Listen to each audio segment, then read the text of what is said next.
My name is Jayson Orvis, and I'm your host for Micro Business Fanatic TV. The Small Business Administration says that about 50% of businesses will survive their first 4 years. Now, I hate the SBA, but those numbers sound about right to me in my experience. What they're not telling you is that those businesses that survive, probably 2/3 of them are sucking wind, and maybe only 1/3 of them are making bank. What if we could boil down lessons from dozens of businesses, successes and failures, and cram all that information into our cranium? Wouldn't that make us that much smarter when we went to launch our own micro business?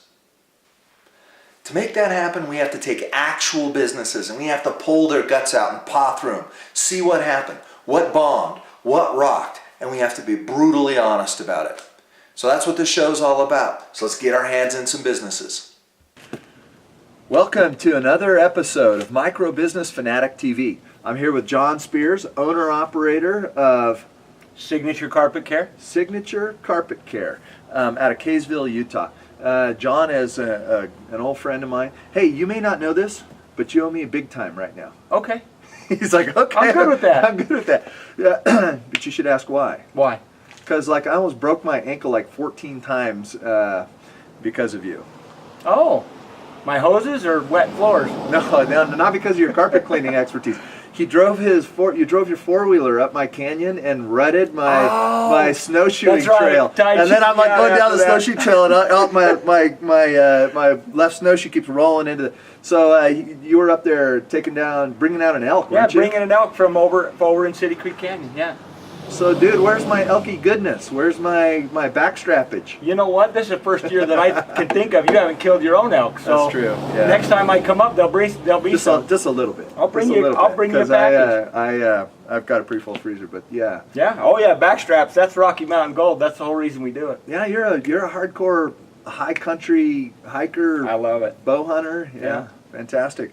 Well, John, you've been running. You've been running your carpet cleaning business now for years, right? I mean, yeah. How long have you been at it? 23 years I've been cleaning carpet. Whoa.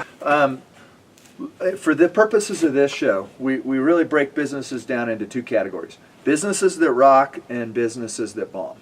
Okay, the definition of a business that bombs is a business that is not meeting the founder's hopes and dreams financially. I should say, needs and dreams. So if you can picture when you went out on your own what you envisioned as far as where this would take you financially compared to where it is today, because you had 7 years to have it mature, your needs and dreams, and sometimes those aren't the same thing, but would you put this business in a business that rocks category or a business that bombs? Oh, this business rocks. Excellent. This business rocks. I mean, it's been taking care of your family. It's been super solid for you. It has been. And what are you doing to market this thing such that you're rocking it? Well, the first thing for me that comes, the truest part about me is I know a lot about my personality. One of my strong points is that I love people. Yep. And so I market my business the same way I do life. If I see you at the grocery store and I don't know you, if we're standing in line, within a minute we know each other, because first of all, that's what we're here for, is to build relationships. So I've done my entire marketing concept is relationship marketing. I'm not in the yellow pages. I am on the internet now finally because a good friend of mine said, "You're being a bozo, get on the internet." People that know you, that maybe did meet you at the bank or at the grocery store, now they can't find you because you're not in the yellow pages. And that's so building relationships in the first place, networking through those relationships, and then creating enough value that I can command a price that justifies being in business. So are you priced on the low end, the middle, or the high end in terms of carpet cleaning? I'm about 80%, 75, 80%. So high middle. High middle, and I'm actually evolving. A couple years ago, I went through a experiential training where I learned that if anything you want to excel in, sports, business, relationships, you get a coach. And all the great athletes in the world, they have coaches. Tiger Woods had a coach. Michael Jordan had coaches. That's if you want to excel at what you do, you get a coach. So I got a marketing coach, and he's a marketing prosperity coach. And I went to a guy who's specific in my industry, who has created multimillionaires in carpet cleaning. Nice. And he has a company. It's Piranha Marketing, not to pitch Joe, but it's Piranha Marketing, and he's changed my life.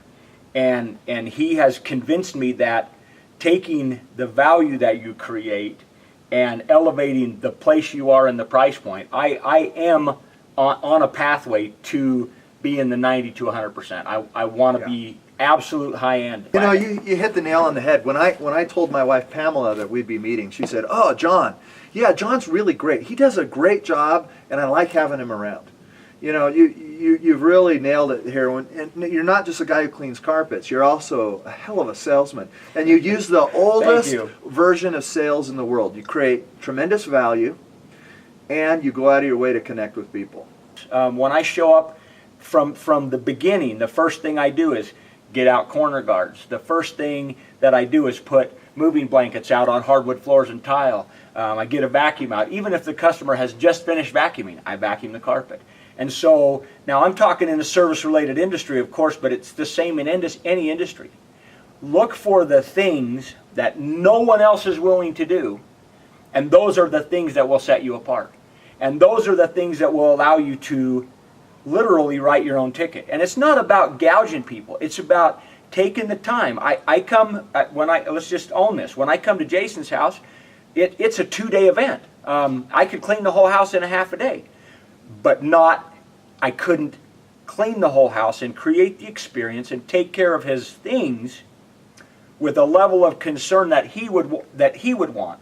And so when you get into your client's skin, into their mind, you're not just doing what you think you want to do.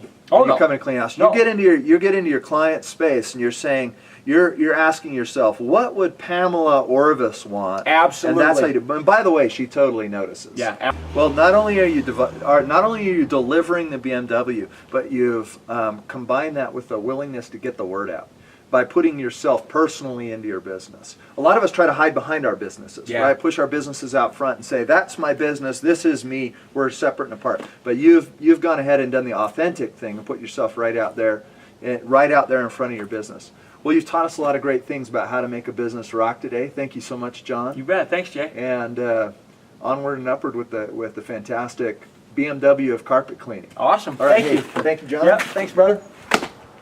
And that's been another episode of Micro Business Fanatic TV. Good to meet you. So let's come clean with Signature Carpet Care. What did we learn? Number 1, always be connecting with people about your business. Your marketing's not going to do itself, and you can't buy the kind of client base that John has. Talk it up everywhere, all the time. Number 2, create enough value in your client's mind to command your price. It doesn't matter what you think is cool. Find out what your client values, then deliver it 110%. Number 3, if you want to excel at what you do, get a coach. Be a listener in life and find powerful people to listen to. A professional coach can be a goldmine. Until next time, remember the MicroBiz Fanatic universal to-do list. Number 1, lift butt off couch. Number 2, launch business. To dig into these and tidbits from other shows, go to www.microbusinessfanatic.com and click on Tidbits in the upper menu.